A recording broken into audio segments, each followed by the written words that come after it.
Yeah, obviously a lot going on Friday, and obviously a big weekend on campus too with Saturday night's football game. But we're coming off the week we had. I thought we got better as the week progressed. Still not where we need to be or will be, but now we've got a tremendous test coming at us on Friday. An extremely big team, an experienced team. Obviously, Caleb Love back at one of the guard positions. So just watching them, a little bit I've watched so far in film with a couple of their early games, put a lot of pressure on the rim. Like tremendous size, deep. Obviously, a really, really good team. So we'll use these 3 days here, Tuesday, Wednesday, Thursday, to prep for Friday night. But excited to have. No, haven't seen the final list of who's coming back from those two teams. Obviously, they were primarily the same guys on both teams, but and then to have an opportunity to recognize Coach Ryan and put his name in the rafters where it belongs. So I think it's a good opportunity for our guys, and we'll see as we go through the week. Preparation for Arizona will unfold. So, questions.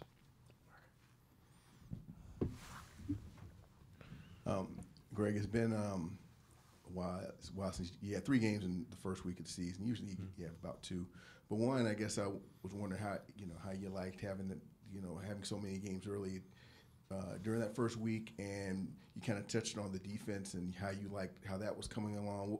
What other parts have you excited just based off what you've seen in week 1? Well, I think when you put together a schedule, there's different philosophies that you play a lot of the games early before you get to your MTE. Obviously, you have some of the standard, like this game coming on Friday has been set for a couple years, so you have some standard dates, some yearly competitions that always fall in the same time frame. So you mix. There's different philosophies. We chose to play 3 early. I think having a lot of new guys on your team helps that, or that's a benefit for that, to be able to get some games under your belt, so to speak, with these new guys, and specifically, obviously, the transfers, to be able to see where they're at. I think the growth we saw in Xavier Amos just on Sunday alone was really positive. And it's even the returners are in a different role. Klesman's in a little different role, Winter's in a different role. So McGee's in a different role, so to speak, in the same position coming off the bench, but I think his impact is greater. So anytime you get a chance to play outside competition, I think you take something from it, you learn from it. Defensively, I think we have gotten better. There's still some things going through the film Sunday night and yesterday that we have to improve upon. But I think we've taken a step in development-wise in a good direction. So now we continue that through this week and like I said, be tested really well on Friday night. Hey, Greg, obviously a little bit of familiarity in playing Tennessee last year with Awaka. Just what does he add in terms of physicality and some of their post presence right now? Yeah, he's a monster on the glass. They've in general, just how they pound the paint, pound the rim, offensive rebounding. That's the thing that I think has jumped out so far. I think in their last game they had 24 offensive rebounds. So they now there's been a tremendous size advantage they've had too, but just their relentlessness to the rim and relentlessness to the glass with Awaka and with Krivas and with Visor, I think the kid from Estonia. So they've, like I said, the physicality that Awaka brings is noticeable. But they, in general, you can tell that's the intent is to really try to pound the paint. You alluded to, obviously, the returners being in different roles. With John's processing and trying to create for others, I guess, how is that have you seen any improvements in that in the first week? Yeah, I think, again, I go back to Mike, a lot of guys have the ball in their hands. So I need a lot of guys to be able to make good decisions and create for others, make the best decision in that possession that helps our team. So I think John is getting more comfortable with it, and we'll continue to help him grow in that. But there's a lot of times he's playing without the ball in his hands. If Max brings it up or Cam brings it up or, Tanjay has handled it in transition. So I'm not nearly as set on making sure that the point guard has it per se. In transition, it's fill the wings, and usually there's always 3 ball handlers on the floor. Whoever has it, be responsible with your decision making. Greg, Yeah. with those Final Four teams coming back, what do you remember about those runs in the NCAA tournament, specifically those 2 games against Arizona? Yeah, they were obviously each year was different. I think obviously the 14 year we got hot during the tournament. Had the game in Milwaukee against Oregon that was really I think gave us a shot in the arm from a confidence standpoint. And obviously the first Arizona game and the overtime they missed a shot at the buzzer. I think the second year it was expected. Just the team and the confidence they had. Obviously, you have all those guys back, and that was, I think, their intent. We didn't talk about it as a staff much about that was the goal, but when you have a player-led team like that has so many seniors and so many good players on it, they drove the ship themselves, so to speak. But I think just the difference was, we were kind of the surprise team the first year. Second year, it was an expected goal.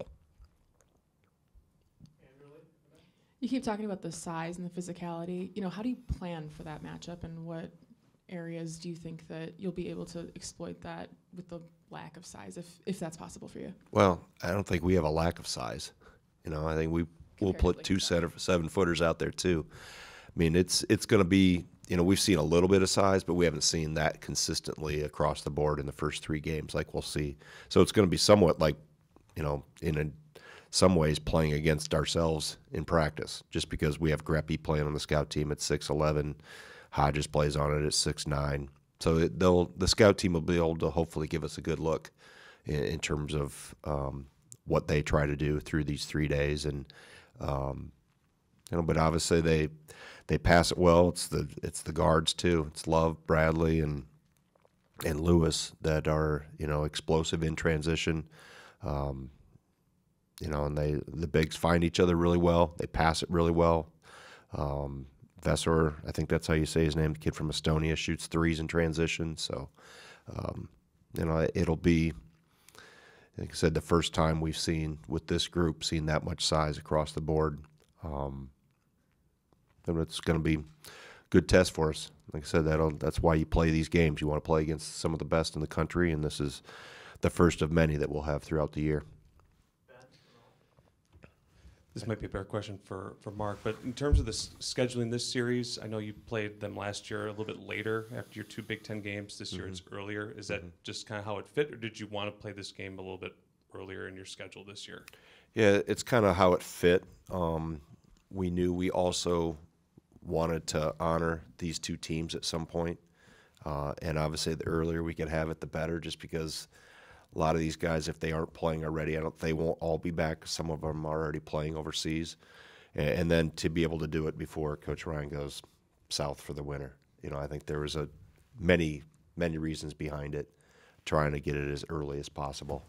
And then also have it on a weekend. I guess we call Friday night a weekend. So packaging that all together with Saturday's events and, like I said, honoring those teams for the weekend. It wasn't one specific factor, Ben, that made this decision. All those things coming together said, let's play it early as possible. So him getting into the Naismith was just kind of a cherry on top? It was anticipated when we were doing this that we were hopeful we were able to celebrate that at the same time. So it's always nice when a plan comes together, right? Coach, the first 4 minutes of the game, that's kind of been the part where you guys have started a little slower. How important are those first 4 minutes specifically when it comes to a team like Arizona? Really important because they've started their first 2 games 13-0. So, yeah, we have to come out and both ends of the floor. I think we went the first 4 possessions without scoring. We had 6 on our first 12 Sunday. So, and there were some defensive things too. So coming out of the gate from the beginning and making sure we don't hand them low-hanging fruit, so to speak, too. They've been able to take advantage of teams' turnovers, bad shots, those type of things, and converted pretty quickly on the other end. So regardless, whether you're playing Arizona or you name it, starting fast is you always want to start fast. This game last year was one of Nolan's first welcome to college basketball moments. Obviously, the guy that he was facing up against is now in the Big Ten, but I guess like how much with the ability that he's been able to rebound and defend in the first couple games, like what are you kind of looking for from him in that matchup, and you know what improvements are you hoping to see in just going up against size? Yeah, well, he's another year older, another year more mature, another year of more experience. So you parlay all those things into playing better and more consistent. So this will be a great challenge for him. I actually watched Krivas this summer when I was in Poland. He was with the Lithuanian national team, and he played really well with them. I saw the other guard, too, that plays for Spain. I think Martinez might be his name, but 55 is the number. But, so it's going to be a good challenge for Nolan, whether it's Krivas, whether it's Awaka. How do you say his last name? Awaka. Visor, the kid from Estonia. So he's going to have some like-sized matchups, and will be a great challenge for him. I know he's looking forward to it. As a player, you always want to play against the best, and for him to have those type of, not that it's a Nolan winner versus set opponent matchup, but you want to challenge yourself and see how far he's come. I think there's been tremendous strides made with him in his game, and now it's another chance to test that out. You said after the game on Sunday that you thought you saw on the defensive end things really starting to come together.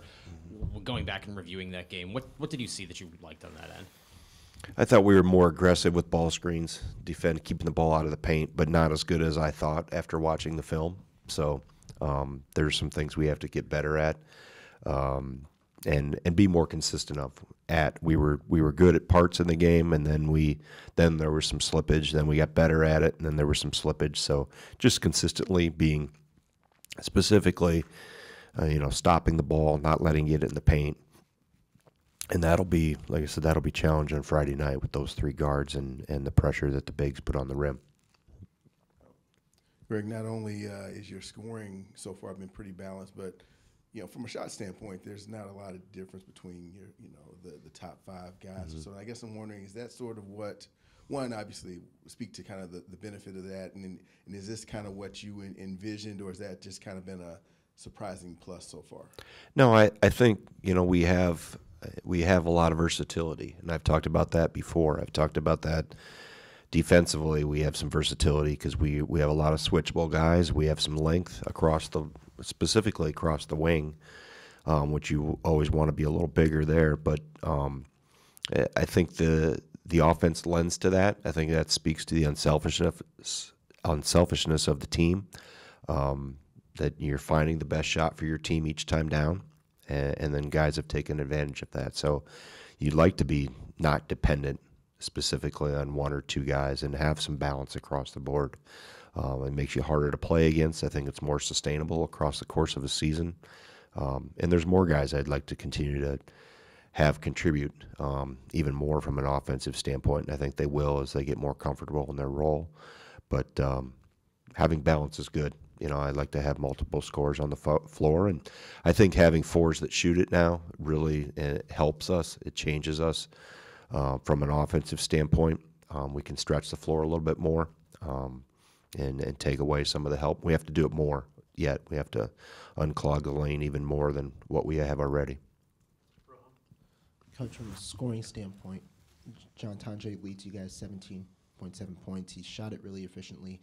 Kind of, especially with what he went through last year, obviously he scored a lot at Colorado State. Did you envision he could come in and be your leading scorer through the first week? I never put it on somebody to be a leading scorer. I just come in and be the best version of yourself and play unselfishly. And I think we knew it'd be a really good fit. I felt just because I knew he got coached really well at Colorado State by Nico Medved, and his skill set fit what we needed. You know, he's smart, he's strong. Obviously, he can shoot it. He's pretty skilled. But I think the biggest thing that jumps out to not only me but our staff is just the maturity, and that's the benefit. I've talked about that before. The advantage of players through the portal that have had experience at other places.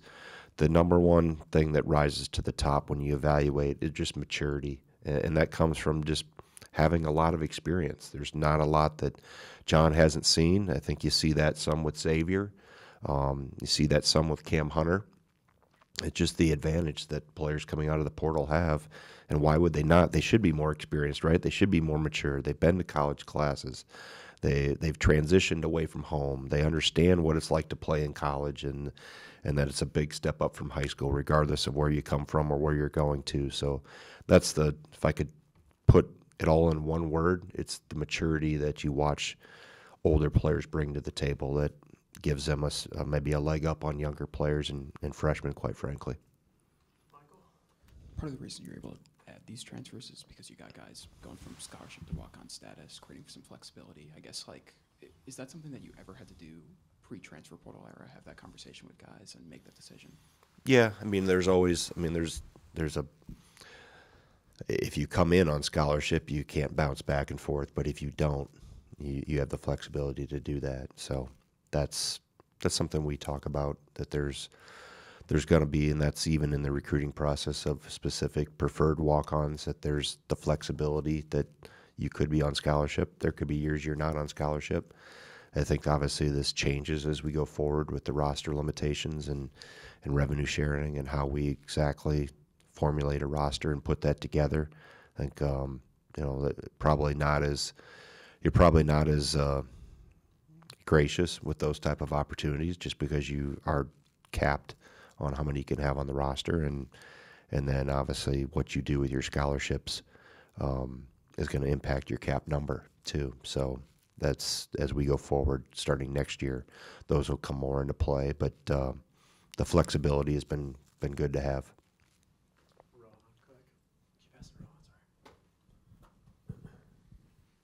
Coach, last year your offense was one of the most efficient you guys have kind of had here during your tenure. This year you guys have the pieces, the shooting, the ability to drive, the ability to hit free throws. Was over the last 2 years, was there, from a coaching perspective, a change that you guys kind of had approaching the season and to try and create a more efficient offense, or was it just the players that kind of helped? Well, it's both. I mean, you're naive if you think good offense doesn't result from good players, right? But you also have to have a system in place and the players in place to execute the system and thrive in the system. And it's all been intentional. I think probably this year even more than last year, just because of how we recruited specifically perimeter shooting fours and scoring wings and Tanjay. So, scoring is up in college basketball. I mean, we've heard that coming for many years. But if you look across the country, just give you a small snapshot from last Monday night, the opening night, I had our people upstairs do all the research of every Division I game, and the average winning score was 89.4. Now, there were some lopsided, 113 and some 65 to whatever, but by and large, I mean, you look across college basketball, you have to score.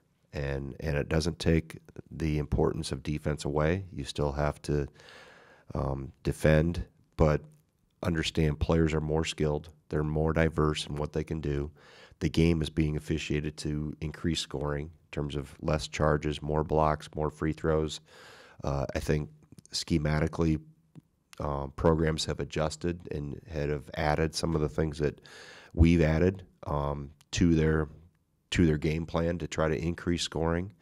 And Arizona is a good example of that. I think Tommy's, he's always been on the cutting edge of that. He was that when he was at Gonzaga with Mark. And they're one of the first ones to utilize some of the European ball screen motion stuff that we put into place. And, it goes back to David Blatt that Kirk played for, that Tommy worked with. So there's some commonalities in terms of where some of, at least from our standpoint and somewhat with Arizona, how we've adapted and adjusted and morphed, so to speak, with not sacrificing what your core values are as a program, but you have to score in today's world if you want to play at a really high level. And we got a lot of work to do defensively yet, but I like where this has gone, and I like how we're improving and getting more instinctive with the reads within it. I think our players like it. They like, the ability to play, obviously, in transition when we can get it. They understand the difference between good threes and threes. There's a difference, and the impact of playing at the rim, free throw line, and then try to minimize the in-between stuff that's low percentage. So that's not